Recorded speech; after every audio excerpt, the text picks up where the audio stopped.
Hi, it's James Harrison. I'm back to talk about a couple of other drum pads for you. The first one I want to talk about today is an old RealFeel pad. I've had this long before it was ever owned by Daddario or ProMark or whatever. It's pretty old. I drew a face on it so that I could tell kids to play in the middle. It's still holding up pretty well.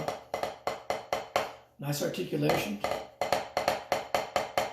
Only thing I recommend about these is leaving them out of direct sunlight. I've had issues with the pad peeling up a little bit and everything. But what I really wanted to say about this pad, my favorite thing about this pad, and they don't make it anymore. I don't think they've made it since ProMark bought it or Daddario bought it, but they had a brush surface on the back. So you could play brushes on here. And that was my favorite thing about this pad. That's why I still use it every now and then, because I really wanted to have the ability to throw that on and play brushes on it. And it's not about putting it on a drum to play as much as it was about putting it in your lap or putting it anywhere and playing on it, the pad side or the brush side.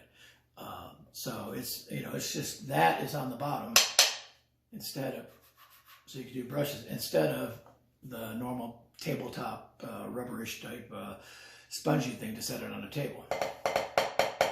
So it's a pretty nice pad. I like it.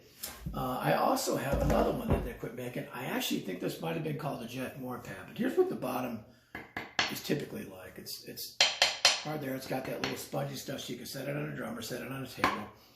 But what I liked about this pad, the middle of it is pretty hard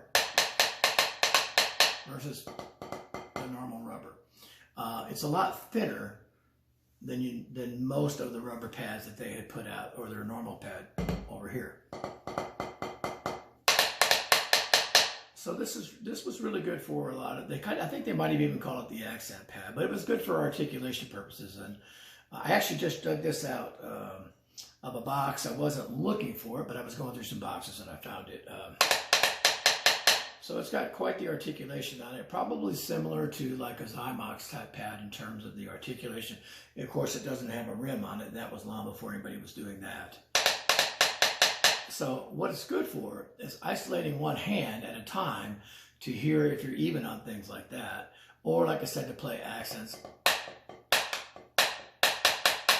But if you were to play paradiddles or flam drags or anything like that and turn it this way and have one hand on this and one hand on that, you'd be able to isolate that hand and hear it. So I like it for a lot of reasons to have that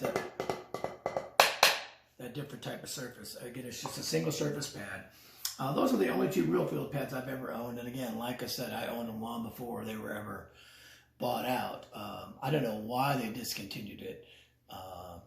I feel like, and it definitely has a use. But anyway, there's a couple of RealFeel pads for you. So just continuing along with some of the pad reviews. I'll have some more as I'm digging them out.